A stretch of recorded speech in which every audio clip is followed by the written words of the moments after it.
ஏன்னா சுற்றி உங்களுக்கு என்னங்க தெரியுது? காடுன்னு மட்டும் சொல்லிடாதீங்க.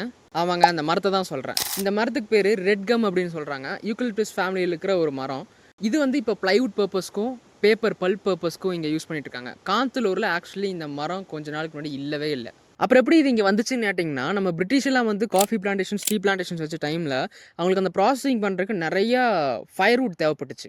ஸோ அவங்க நெருப்பு எரிக்கிறதுக்காக வுட்டுக்கு என்ன பண்ணலாம் அப்படின்னு பார்க்கும்போது தான் இந்த மரத்தை இங்கே பிளான்டேஷன் பண்ண ஆரம்பிச்சாங்க. அவங்களோட ஃபயர்வுட் பர்பஸ்க்கு மட்டும். ஆனால் இதோட ஆரிஜின் பார்த்தீங்கன்னா ஆஸ்திரேலியா. ஆனால் இது நாள் போக போக என்ன ஆயிடுச்சுன்னா, இதோட கமர்ஷியல் பர்பஸ் வந்து ஃபஸ்ட்டு இந்த வுட் பல்ப்புக்காக யூஸ் பண்ணாங்க, பேப்பருக்காக. அடுத்து ப்ளைவுட் அப்படின்னு வரும்போது இதோட கமர்ஷியல் வேல்யூ இன்க்ரீஸ் ஆக இங்கே இருந்த மற்ற கல்டிவேஷனை அழிச்சிட்டு டோட்டலாக இவங்க இதே மரத்தை கல்டிவேட் பண்ண ஆரம்பிச்சிட்டாங்க. அது மட்டும் இல்லாமல் இந்த மரம் நிறைய நியூட்ரியன்ஸ் உறிஞ்சுன்னு சொல்கிறாங்க. மண்ணில் இருக்கிற வாட்டர் கான்டென்ட்டையும் ரொம்ப உறிஞ்சும் அப்படின்னு சொல்கிறாங்க. நீங்கள் காந்தலூர் வந்தீங்கன்னா இந்த மரத்தை கண்டிப்பாக பார்த்துட்டு இதை பற்றி தெரிஞ்சுட்டு போங்க, மிஸ் பண்ணிடாதீங்க. இந்த மரத்தை பற்றி உங்களுக்கு முன்னாடியே தெரியும்னா கமெண்ட் செக்ஷனில் மென்ஷன் பண்ணுங்கள்.